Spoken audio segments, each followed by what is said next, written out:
회의를 속기하겠습니다. 오늘은 뜻깊은 우리 더불어민주당 창당 70주년의 날입니다. 또 제가 전당대회 때 공약했던 국민주권 시대에 걸맞는 당원주권 시대를 열겠다. 그런 차원에서 지명직 최고위원은 제가 권한을 행사하지 않고 평당원에게 선출권을 돌려드리겠다. 그래서 평당원 최고위원으로 오늘 박지원 최고위원께서 첫 출근을 했습니다. 먼저 박지원 최고위원의 인사말을 듣도록 하겠습니다. 네, 안녕하세요. 첫 인사 드리게 된 박지원이라고 합니다. 이렇게 발언 순서도 소개 순서도 많이 배려해 주신 것 감사드리고, 오늘 사실 창당 70주년이라는 역사적인 기념일에 사상 최초로 평당원 최고위원이라는 자리에서 이렇게 발언 기회 주신 것에 영광스럽게 생각하고, 또 한편으로는 그만큼 무거운 책임감도 느끼고 있습니다. 이번 제도는 당대표님의 공약사항이기도 했지만 이재명 대통령의 국민주권 정부를 실현하도록 뒷받침할 수 있도록 우리 당이 당원주권 정당으로 나아가고자 하는 약속의 첫걸음이라고 생각하고 있습니다. 또 여의도와 현장 민심 사이에 거리를 좁히고 당원들의 의사를 지도부의 의사결정에 직접 반영할 수 있도록 하는 새로운 시도입니다. 생각해보면 지도부는 항상 교체되지만 당원들은 늘 그 자리에서 당을 지킵니다. 우리 고 김대중 노무현 전 대통령을 비롯해서 기라성 같은 당의 지도자분들께서 역사에 발자취를 남기셨지만, 사실은 평당원 한 분 한 분이 어떠한 직책이나 보상도 바라지 않고 묵묵하게 참여하고 헌신해 오셨기 때문에 오늘의 민주당이 있었다라고 생각하고요. 이번 재선출 과정에서도 사실 그런 당원 이야기를 많이 들었습니다. 수십 년간 당을 지켜왔다는 자부심 어린 목소리도 들었고요. 또 젊은 세대 당원분들은 이제 변화하는 시대에 맞춰서 온라인 공간에서도 당의 화력을 좀 더 강화하자, 이런 요구도 들었습니다. 제가 앞으로도 오프라인과 온라인 가리지 않고 또 지역과 세대를 가리지 않고 당원들을 만나서 듣겠습니다. 그분들의 생생한 의견을 지도부에 전달하는 통로가 되겠습니다. 저희 당에서도 당원들의 마음을 살피기 위해서 필요하시다고 하면 어디든지 저를 보내주시고, 또 당원분들께서도 지도부에 전달할 이야기가 있다면 언제든 저를 불러주십시오. 여기 다른 최고위원들께서 바쁜 일정으로 소화하기 어려운 현장 방문이나 경청, 이런 역할을 제가 도맡아서 당의 발과 귀가 되고 심부름꾼 역할을 열심히 하겠습니다. 감사합니다. 다음으로 정청래 당대표의 발언이 있겠습니다. 오늘은 더불어민주당 창당 70주년이 되는 뜻깊은 날입니다. 더불어민주당 70년의 역사는 대한민국 민주주의 역사 그 자체였습니다. 국민과 함께 독재 정권을 이겨내고 부정부패를 척결하고 내란을 극복했던 민주주의 승리의 역사였습니다. 행동하는 양심, 깨어있는 시민과 함께 어깨를 걸었던 동고동락의 역사였습니다. 희생과 헌신으로 더불어민주당 70년 역사를 만들어주신 국민과 당원 동지들께 깊이 감사드립니다. 더불어민주당은 창당 70주년을 맞이하여 당원이 주인되는 당원주권 정당으로 거듭나겠습니다. 국민과 함께, 당원과 함께 100년 정당 더불어민주당의 역사를 힘차게 써내려가겠습니다. 국민과 당원의 손을 잡고 민주주의가 꽃피는 정의로운 대한민국, 다 함께 잘 사는 풍요로운 복지국가, 평화와 번영의 한반도를 만들어 가겠습니다.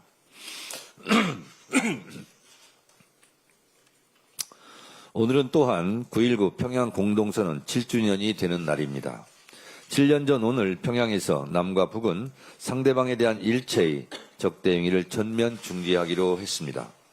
소위 9.19 군사 분야 남북 합의서의 일항입니다. 9.19 평양 공동선언의 부속 합의서입니다. 쌍방은 어떤 경우에도 무력을 사용하지 않기로 했고, 상대방의 관할 구역을 침입 또는 공격하거나 점령하는 행위를 하지 않기로 했습니다. 그러나 국민 안전을 위한 이 절실한 합의서를 깬 것은 윤석열 정권입니다. 2023년 11월 윤석열은 9.19 군사 합의의 일부 효력을 정지시켜 군사 분계선 일대에서의 대북 감시 정찰을 재개했고 북한도 9.19 남북 군사 합의에 구속되지 않을 것이며 남한과의 어떤 합의도 인정할 수 없다고 밝혔습니다.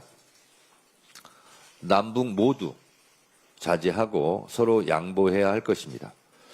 윤석열은 겉으로 압도적인 힘에 의한 평화를 외치고 뒤로는 국민 안전을 볼모로 잡은 채 비상계엄의 명분을 꾸며내려 평양 무인기 침투를 계획했던 것으로 보입니다. 오랜 대화, 신뢰관계를 통해 이런 평화 합의를 오직 자신의 권력, 안위를 위해 깨버린 것입니다. 대화 협력 없이는 평화도 미래도 없습니다. 이재명 대통령은 대북 확성기를 철거했고 심리전 방송도 멈췄습니다. 북한의 핵과 미사일 동결, 축소, 비핵화로 가는 현실적인 3단계 북핵 로드맵도 제시했습니다. 다시 시작해야 합니다. 민주당은 한반도 평화를 위한 이재명 대통령의 노력을 적극 지원하겠습니다. 무엇보다 국민 안전을 위한 9.19 군사 합의의 복원이 시급합니다. 민주당은 남북관계의 새로운 해법을 찾기 위해 최선을 다하겠습니다. 남북 간 군사적 대결을 막고 국민 여러분이 체감할 수 있는 평화를 만들어 나가겠습니다. 판사들, 우리에게는 사법권의 독립이라는 권한이 있는 것이 아니라 사법의 독립을 지켜야 할 사명과 책무가 있다. 서울중앙지법 송승용 판사가 조희대 대법원장에게 지난 대선 국면에서 이재명 대선 후보에 대한 이례적인 전무후무한 파기환송에 대해서 유감 표명을 해야 한다. 그리고 내란을 재판하고 있는 지규현 판사에 대해서 윤리 감사한 것을 공개하는 것이 마땅하다고 일침을 가했습니다. 재판부의 판결이나 선고가 되고 나면 그것은 공공재로서 당연히 절차와 내용은 시민들의 평가 대상이 될 수밖에 없다는 것입니다. 조희대 대법원장은 왜 이런 명문의 말을 못합니까? 송승용 판사가 말하고 있듯 왜 그때 그렇게 이재명 후보의 선거법 파기환송을 번개꿀에 콩 고먹듯이 빨리 해야 했는지, 지금도 같은 생각인지 입장을 밝혀야 한다고 생각합니다. 이 외에도 몇몇 법관들이 소시 있는 목소리를 내고 있습니다. 판사 내부 구성원들이 주장에 귀 기울이시기 바랍니다. 민주당의 법안 발의와는 별도로 내란 사건 재판을 맡고 있는 형사 합의 25부의 법관 증언과 일반 사건 재배당을 검토하겠다고 뒤늦게 말하고 있습니다. 조희대 대법원장에게 묻습니다. 왜 진작 내란정당 재판부를 만들지 않았습니까?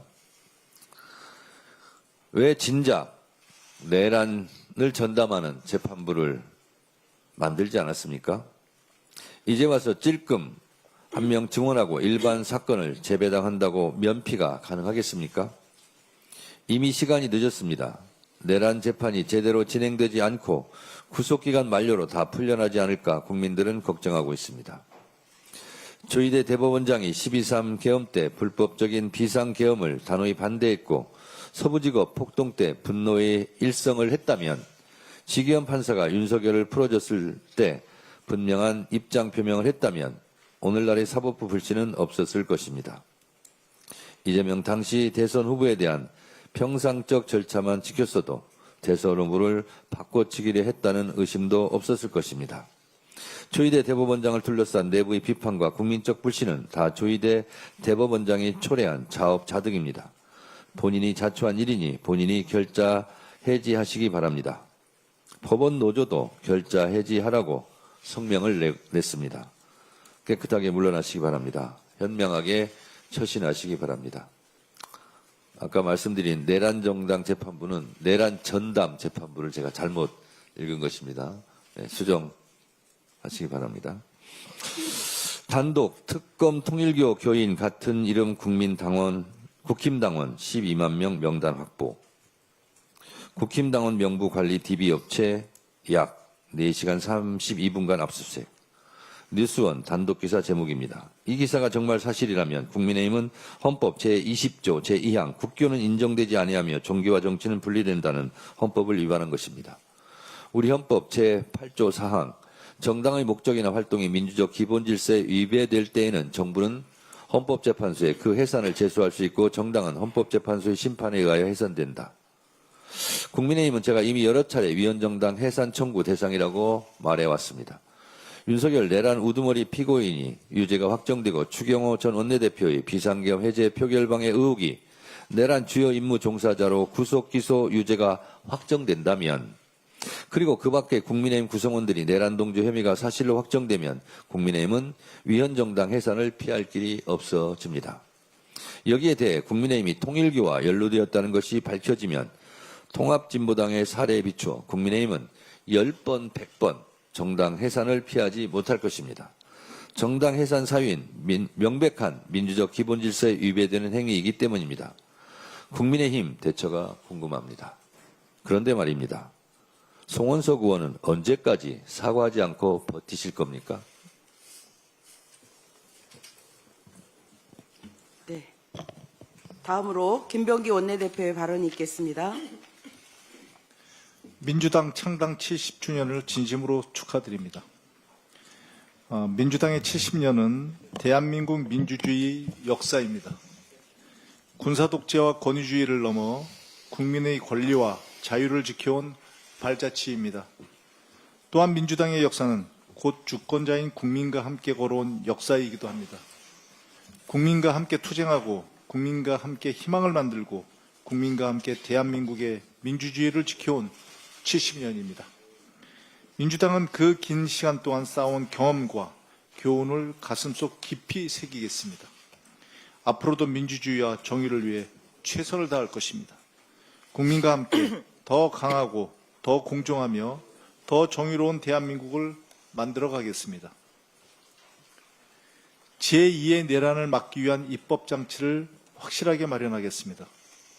지난 16일 저는 내란 특검의 참고인 진술을 했습니다. 조태용 전 국정원장의 비상계엄 관련 국회 보고 의무가 핵심 사안이었습니다. 국가 안전과 민주주의를 지키는 것은 정보기관의 최우선 임무입니다. 제가 국정원법 개정에 앞장선 이유도 여기에 있었습니다. 국정원법에 내란과 외환죄 등 용어를 명확하게 해서 자의적 판단이 불가능하도록 했습니다. 중대한 국가 위협 상황에서는 적시성을 최우선으로 하고 국회와 대통령에게는 지체 없이 보고하도록 명문화했습니다.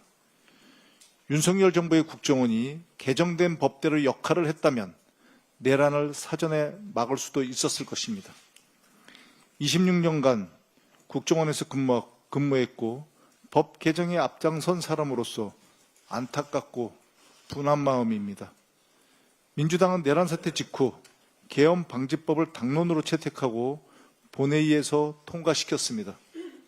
대한민국 역사에 다시는 내란이란 말이 나오지 않도록 법과 제도를 꼼꼼히 점검하고 보완하겠습니다. 민주당은 정의와 민주주의를 지키기 위해 할 수 있는 모든 일을 다할 것입니다. 오늘 원내 지도부는 을지로위원회와 홈플러스 TF 위원님들과 함께 홈플러스 강서점을 방문합니다. MBK는 2015년 차임 매수로 홈플러스를 인수했습니다. 그동안 부동산과 자산을 팔아 투자금을 회수했습니다. 그 결과 142개 점포가 123개로 줄어들었고 앞으로도 폐점이 속출할 것입니다. 이것은 단순한 구조조정이 아니라 사실상 청산으로 보입니다. 홈플러스는 국내 9위의 고용기업입니다. 임직원만 2만 명이고 외주 현업업체에는 18만 명이 근무합니다. 입점, 납품업체까지 합치면 10만 명이 훌쩍 넘어갑니다. 그만큼 많은 사람의 생계와 재산이 걸려 있습니다. 그런데 MBK는 책임 있는 자세를 보이지 않고 있습니다. 폐점 계획만 내놓으며 노동자와 중소상공인의 불안을 키우고 있습니다. 오늘 현장에서 노동자와 입점업체의 목소리를 직접 듣겠습니다. MBK와 홈플러스 경영진에게 사회적 책임과 조속한 정상화를 강력하게 촉구하겠습니다. 민주당은 언제나 노동자, 중소상공인과 함께하겠습니다. 당 TF를 중심으로 범정부 차원의 종합대책도 검토하겠습니다. 국민의 일터와 생계를 지키는 것은 정부와 국회의 책무입니다. 민주당은 그 책임을 끝까지 함께하겠습니다. 이상입니다. 예, 다음으로 전현희 최고위원의 발언이 있겠습니다. 오늘 더불어민주당 창당 70주년 행사가 곧 이어 진행이 됩니다. 4.4 5.2 개헌에 맞서서 신익희 조병욱 선생이 창당한 민주당의 지난 70년 역사는 불의에 굴하지 않고 정의를 바로 세우며 민주주의를 꽃피워온 시간이었습니다. 김대중, 노무현, 문재인을 계승하여 네 번째 민주정부를 수립한 이재명 대통령은 이제 대한민국이 세계를 주도하는 새 시대를 개척하고 있습니다. 민주당은 세계 교과서의 모범이 될 K민주주의를 선도하여 당원이 주인인 정당, 국민이 주인인 정당을 만들겠습니다. 내란 국정농단 전담재판부 설치법은 무너진 사법 신뢰를 회복하기 위한 특단의 조치입니다. 국가적인 중대한 사건인 내란과 국정농단 재판의 공정성과 독립성을 확보하는 것이 이번 법안의 핵심입니다. 국회가 국민의 명령을 받들어 입법권을 행사하게 된 그 책임은 오롯이 사법 불신을 초래한 조희대 대법원장에게 있습니다. 조희대 대법원장은 사법부 수장으로서 궁색한 자기 변명문을 내놓기 전에 대선 후보 교체 시도 정치 개입부터 제대로 해명하고 사과해야 합니다. 통상 법원조직법 제7조에 의하면 대법원에서 상고가 되면 소부에서 먼저 사건을 검토하고 의견이 일치하지 않으면 전원 합의체에 올리는 것이 원칙입니다.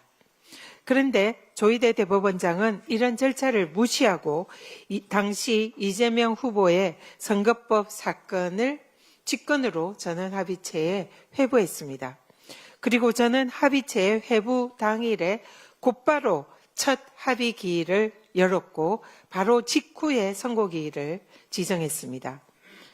여러분, 단 이틀 만에 대법관 12명 모두가 각자 7만 쪽 분량가량의 사건 기록을 읽고 숙지하는 것이 가능한 일입니까? PPT를 봐주십시오. 불가능합니다. 조희대 대법원이 이재명 후보에 대해서 유죄 선고할 결심으로 사법 쿠데타를 하기 위해서 기다리고 있었다라고밖에 해석이 되지 않습니다. 이런 의혹은 조희대 대법원이 스스로 자초한 일입니다. 이재명 후보에 대해서는 유죄 선고할 결심으로 사법 쿠데타를 단행한 조희대 대법원장이 반대로 자신을 임명한 윤석열에게는 무죄 선고할 결심으로 상고심을 기다리고 있는 것 아니냐 하는 의구심을 지울 수가 없습니다. 내란 종식의 마무리를 조희대 대법원에게 맡길 수 없다는 사법 불신이 현실입니다. 현직 판사도 법원 노조도 국민도 사법 정의 수호를 위한 조희대 대법원장의 결단을 촉구하고 있습니다. 대법원장은 결자 해지하시기 바랍니다. 출근길에 지옥철을 해결할 대중교통을 도입하려고 한다는 오세훈 서울시장, 혈세 낭비와 보여주기식 전시 행정을 마주한 서울시민의 분노가 보이지 않습니까? 판넬 봐주십시오. 한강버스에 화장실 물이 역류해서 화장지로 틀어막고 있는 사진이 온라인 커뮤니티에 올라왔습니다. 오세훈표 전시 행정에 부끄러움 민낯입니다. 마곡에서 잠실까지 2시간 넘게 걸리는 한강버스는 대중교통이라고 말하기도 부끄럽습니다. 1시간을 훌쩍 넘기는 배차 간격, 선착장 접근성도 문제이지만 무엇보다 탑승객의 안전이 우려됩니다. 관계 법령상 운항 중단 조건인 시계 1km, 측정 기준도 관련 통계도 모두 부재한 사실이 드러났습니다. 탑승객 안전을 선장의 유관에 맡겨야 하는 어처구니 없는 상황입니다. 한강은 안전불감증 오세훈 시장의 행정 실험실이 아니라는 사실을 제발 명심하기 바랍니다. 이상입니다. 다음으로 한준호 최고위원의 발언이 있겠습니다. 네, 어제 대검찰청이 쌍방울 대북송금 사건의 소위 연어술파티 의혹을 규명하기 위해서 인권침해 점검 TF를 구성하기로 했다는 발표가 있었습니다. 이 의혹이 사실임을 뒷받침할 정황들이 확인돼서 지난 17일 정성호 법무부 장관께서 이 사안에 대해 감찰을 지시한 데 따른 것인데 서울고등검찰청이 담당하기로 했다고 합니다. 이제라도 법무부와 검찰이 잘못된 수사 행태를 바로잡기 위해서 나섰다는 것은 의미 있는 일입니다. 벌써부터 검사들의 반발은 시작됐습니다. 연어술파티 의혹을 제기한 이화영 전 부지사를 수사해서 위증 혐의로 추가 기소했던 서모 검사가 어제 기자단에게 입장문을 보냈다고 하는데요. 어느 변호사가 감찰에 대한 법무부 발표가 있기도 전에 감찰 내용 등을 정확히 밝혔다라면서 감찰 결과를 누설한 것으로 의심되는 법무부 담당자를 감찰하라라고 요구를 했습니다. 감찰의 동기와 목적을 의심케 한다라면서 이 정황과 의혹만 감찰하면 공정한 감찰이 될 수 없다라는 주장이었습니다. 법무부에서 진행한 조사에 불순한 저희가 있다라고 주장을 하는 것이겠죠. 아직 정신을 다들 못 차리신 것 같습니다. 정상적인 사고방식과 직업 윤리를 가진 검사라면 국민께 사죄를 하는 것이 먼저일 텐데 상식적이지가 않습니다. 내 잘못 어떻게 알았어? 그 잘못을 알아야 된 경위를 조사해. 이렇게 주장하는 것과 뭐가 다르겠습니까? 저는 이참에 수원지검에서 진행했다는 자체 조사 결과의 경위에 대해서도 감찰을 해야 된다고 봅니다. 연어술파티 의혹이 제기되자 수원지검은 자체 조사한 결과 사실이 아니다라고 주장을 한 바가 있는데 이번 법무부의 조사 결과는 그것과 다르지 않았습니까? 당시 수원지검이 누구를 상대로 어떻게 조사를 해서 무슨 내용을 확인했기에 사실이 아니다라는 결론에 이르렀는지 이번 감찰을 계기로 확인이 되어야 될 것입니다. TF에도 당부를 드립니다. 부디 사직생의 자세로 감찰에 임해 주시길 바랍니다. 이번 감찰은 검찰 스스로 썩은 환부를 도려내는 일이고 또 정치적인 검사 동일체를 분해하는 일이나 마찬가지입니다. 바닥으로 떨어진 국민적 신뢰를 조금이나마 만회할 마지막 기회입니다. 다시는 국민을 배신하지 말길 바랍니다. 서울 양평고속도로 종점 변경 특혜 의혹에 대해서도 짧게 한 말씀 드리겠습니다. 어제 김건희 특검에 따르면 이 사건 관련자들이 사전에 말맞추기를 한 정황이 파악됐다고 합니다. 용역업체 실무자들이 참고인 조사를 앞둔 시점에 변호인으로 선임되지도 않은 대형 로펌 변호인들이 참고인들과 주요 피의자인 용역업체 임원들을 불러서 진술 연습을 시켰다는 것입니다. 이건 겁을 먹은 것입니까? 아니면 겁을 상실한 겁니까? 이런 일을 벌여서라도 감추려고 하는 진실은 과연 뭡니까? 의도에 어찌됐든 이것은 진술의 오염이고 증거 인멸이며 또 수사 방해입니다. 김모 서기관이 용역업체에 종점 변경을 요구할 때 인수위 관심 사안이다 이렇게 말을 했다고 합니다.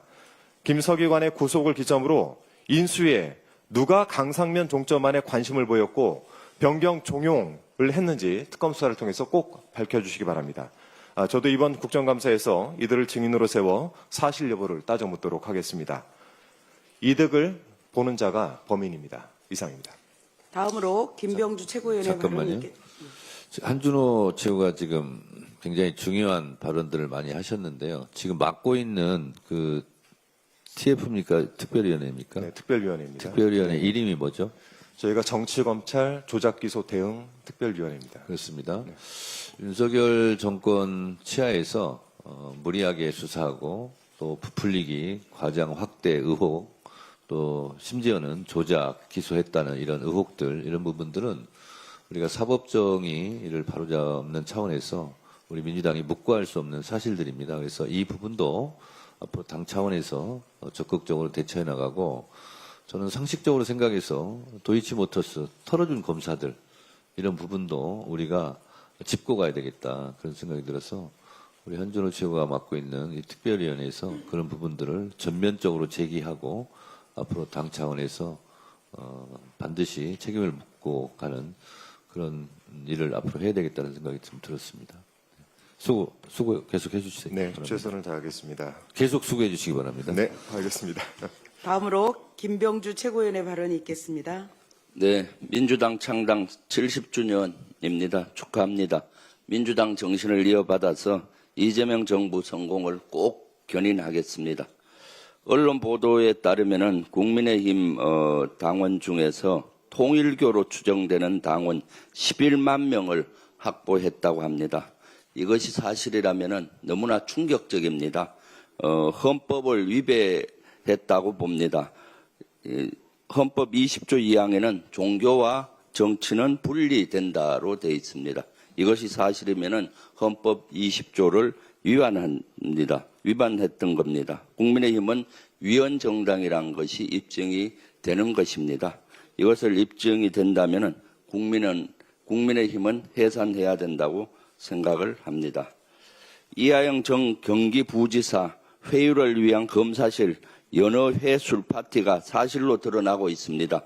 검찰의 이재명 대통령 죽이기 조작 수사로 보입니다. 이재명 대통령 한 명을 엮기 위해 검찰은 정진상, 김용, 이화영 외에도 수없이 많은 무고한 사람들을 수사로 괴롭혔습니다. 사실무근이라고 했던 당시 수원지검 관계자와 박상용 부부장 검사, 그들의 위증이 드러나고 있습니다. 지금 즉시 구속 수사해야 합니다. 당시 법무부 장관이었던 한동훈, 박성재의 불법적 수사 지휘는 없었는지 수사도 필요합니다. 검찰개혁은 제도개혁으로 끝내서는 안 됩니다. 범죄를 자행해온 정치검찰에 대한 인적 청산이 진정한 검찰개혁의 완수입니다. 오늘은 9.19 군사합의 체결의 날입니다. 9.19 군사합의 복원은 한반도 평화의 안전핀입니다. 이재명 정부가 다시 복원해야 합니다. 여기서 한 걸음 더 나아가 미래 안보 환경 변화에 선제적으로 대응해야 합니다. 2018년 9.19 군사합의 체결 이후에 무기 체계가 아주 많이 발전했습니다. 다양한 드론, 무인 잠수정 등 신무기 체계의 등장은 새로운 안보 위협입니다. 이들을 포함한 새로운 9.19 군사합의, 뉴 9.19 군사합의를 추진해야 된다고 생각합니다. 이재명 정부와 민주당은 한반도 평화를 위한 담대한 여정을 멈추지 않겠습니다. 국민의 생명을 지키기 위해 목숨을 건 소방관을 비롯한 경찰과 군인, 수많은 제복 공무원에 대해 국가는 기꺼이 대우해야 합니다. 10여 년 전 받지 못한 미지급 수당 청구 소송을 낸 경기도 2,600여 명의 소방관들의 행정소송이 항소심에서 패소했습니다. 경기도는 소멸시효가 지났다는 입장이지만 경기 소방관들은 전국에서 해당 수당을 못 받은 건 경기도뿐이라고 말합니다. 소방관들의 정당한 수당조차 소멸시효를 앞세워 지급하지 않는 것은 제복 공무원에 대한 예우가 아닙니다. 제복 공무원들의 헌신과 희생을 법으로만 따져서는 안 됩니다. 평생 군인으로서 살아온 사람으로서 가슴이 매우 아픕니다. 아직 대법원 판결이 남아 있습니다. 행정과 법을 내세우기 이전에 국민의 생명과 재산을 책임지는 소방관들에 대한 예우와 관심이 필요합니다. 민주당과 정부, 경기도가 함께 상생의 해법을 찾겠습니다. 이상입니다. 다음으로 이현주 최고위원의 발언이 있겠습니다.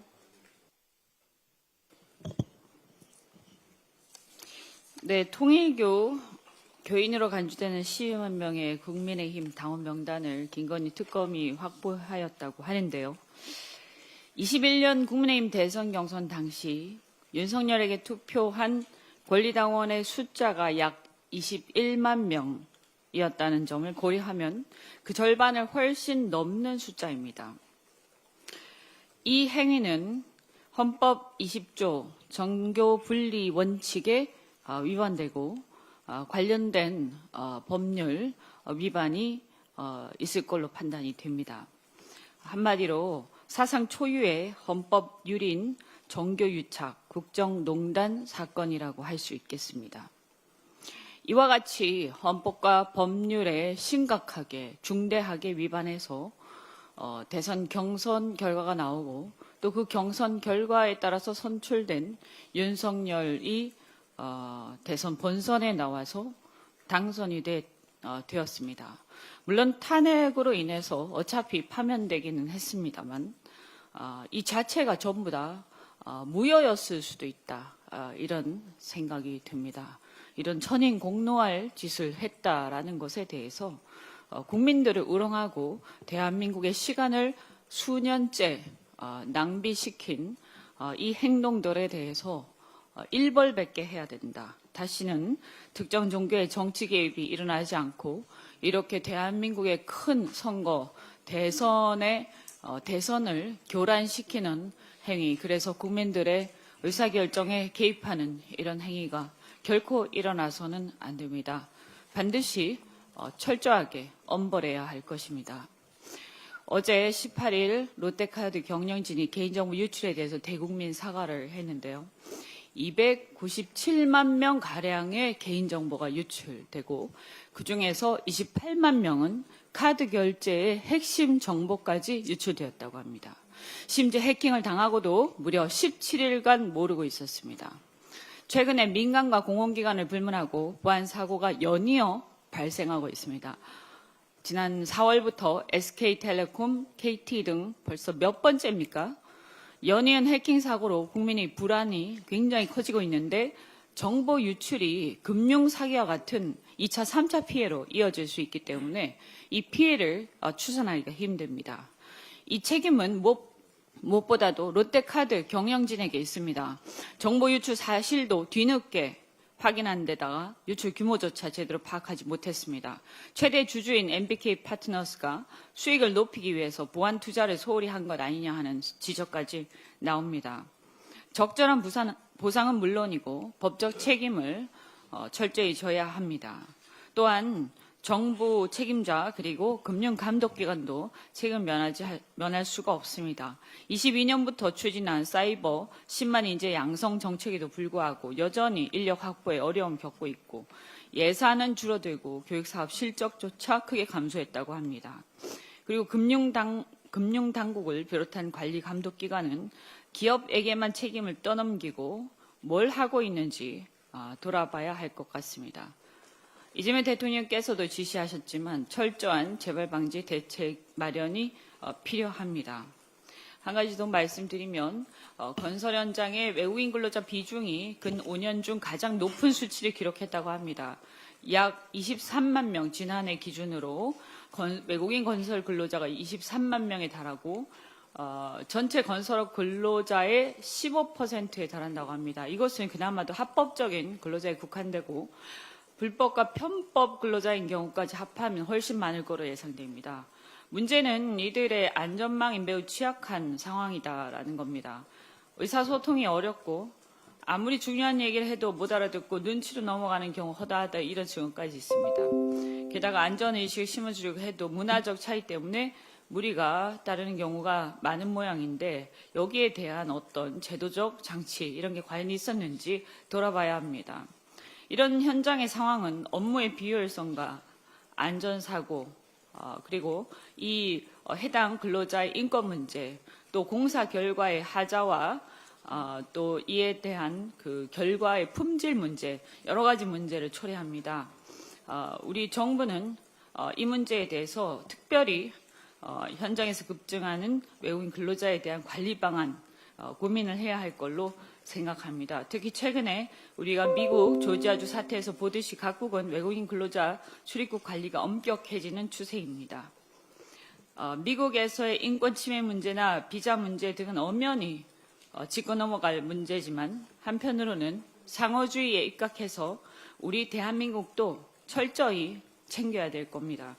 법무부에서는 제대로 된 대책을 세워주시기 바랍니다. 이상입니다. 다음으로 황명선 최고위원의 발언이 있겠습니다. 네, 조희대 대법원장의 사법 쿠데타 의혹 특검은 즉시 철저하게 수사하십시오. 전면 스크린을 봐주시기 바랍니다.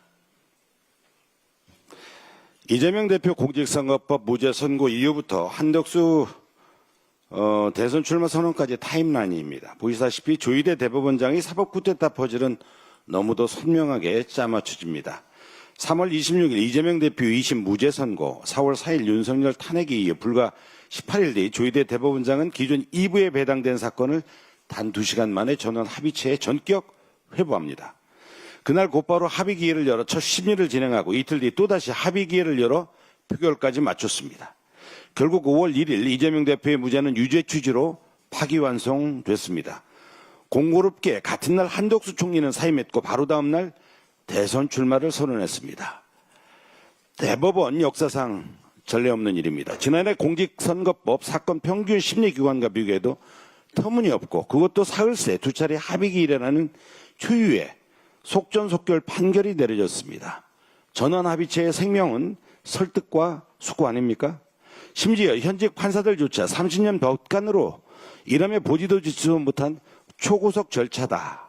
다른 사건에서는 찾아볼 수 없는 조치다라며 강력 비판과 비난을 했습니다. 조희대 대법원장은 사법부를 정치도구로 전락시켰습니다. 사법부를 앞세운 쿠데타이자 명백한 대선 개입으로 밖에 볼 수 없습니다. 조희대 대법원의 사법 쿠데타의 전모를 철저하게 밝히고 반드시 책임을 물어야 합니다. 골마터진 사법부 바로잡는 것, 그것이 곧 국민주권 회복이고 국민의 명령입니다. 특검은 즉시 철저하게 수사하십시오. 지기현 판사에 대한 술 접대 의혹이 제기된 지 4달이 지났습니다. 국민 2만 명이 징계를 청원했고 법원 노조까지 나섰습니다. 그런데도 대법원 윤리감사관실은 감사 결과를 내놓고 있지 않습니다. 조희대 대법원에 묻습니다. 공개를 안 하는 겁니까? 못 하는 겁니까? 내란 재판을 받은 판사가 룸사롱에 드나들었다는 의혹 하나만으로도 공정성은 이미 무너졌습니다. 의혹을 덮고 있는 대법원 자체가 공범이라고밖에 볼 수 없습니다. 더 이상 국민들이 인내심을 시험하지 마십시오. 감사 결과를 즉시 당장 공개하시기 바랍니다. 헌법 20조는 정교 분리를 명확히 규정하고 있습니다. 그러나 특검이 확인한 통일교 신도 11만 명의 국민의힘 당원 명단은 충격을 넘어 경악스럽습니다. 정당이 특정 종교의 외곽 조직으로 전락했다면 그것은 민주주의 근간을 무너뜨리는 중대한 범죄입니다. 국힘은 정당이 아니라 통일교의 하청 정치 조직입니까? 특검은 통일교 국힘 결탁의 전모를 철저히 규명하십시오. 종교 권력에 기생한 정치 집단은 더 이상 존립할 자격이 없습니다. 국힘의 정당에서는 답입니다. 이상입니다. 예, 다음으로 서삼석 최고위원의 발언이 있겠습니다. 식량 안보와 식량 주권에 대해서 말씀드리겠습니다. 영국 이코노미스트지가 2022년 발표한 세계 식량 안보 지수에서 대한민국은 경제협력개발기구 선진국 중 부끄럽게도 최하위에 그쳤습니다. 특히 식량 안보 전략 평가 부분에서는 상상하기도 어려운 0점을 받았습니다.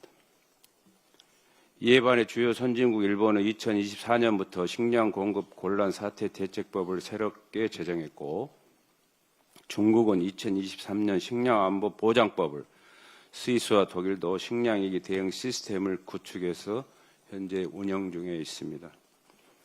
최근 수확기 쌀값 반등은 생산 농가 소득에는 아무런 영향을 미치지 못하고 있습니다. 오히려 물가 상승의 요인인 양 늘 관련 부처들의 고급지 않은 시선만 집중받고 있습니다. 국민과 소비자 여러분, 쌀값은 아직도 절대적 회복의 단계이지 단순 가격의 상승이 아닙니다.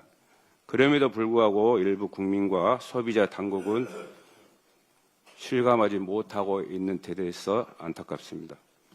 폭염폭우를 극복하고 식량 주권과 식량 안보를 책임져 오신 대한민국 농민 여러분들께 마음속의 위로와 격려를 드립니다.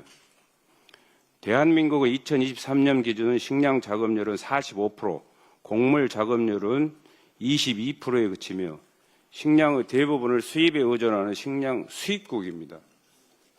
적정 식량 확보의 실패가 국가 안보와 국민 생존의 심각한 위협으로 이어질 수 있습니다. 이재명 대통령께서도 누누이 식량 안보 중요성을 강조하셨고 대선 공약과 정부 국정 과제에도 식량 안보와 식량 주권 확보를 반영해 주신 바 있습니다. 저희 당 정청래 대표께서도 지난 국회 교섭단체 대표연설에서 식량 안보를 지키겠다고 강조하셨습니다. 이러한 중요성을 바탕으로 어제 제가 22대 국회 최초로 식량 안보 법안을 발의했습니다. 주요 내용은 식량 안보 기본 계획을 수립하고 식량 안보 위원회를 설치하여 국가의 식량 안보 정책 수립 및 수급, 공급 대책 마련의 책임을 명시했습니다. 또한 식량 안보 통계 시스템을 구축하여 위기 대응 체계를 마련하고 식량 위기 대응 기금을 조성하도록 했습니다. 이를 통해 국가 식량 위기 대응력을 높여 지속 가능한 국가와 국민의 식량 안전을 보장하고자 했습니다. 국민 여러분들께서도 식량 안보 엄중함을 함께 인식해 주시고 여야는 신속한 법 제정을 위해 힘써 주시길 바라며 관계 부처의 적극적인 역할과 노력을 요청드립니다. 서둘러 주십시오. 이상입니다. 예, 이상 모두 발언을 마치고 당 대표께서 제161차 최고위원 회의를 폐회하시겠습니다. 네, 저희들은 회의를 마치고 창당 70주년 기념식이 열리는 의원회관 대회의실로 이동하겠습니다. 회의를 마치겠습니다.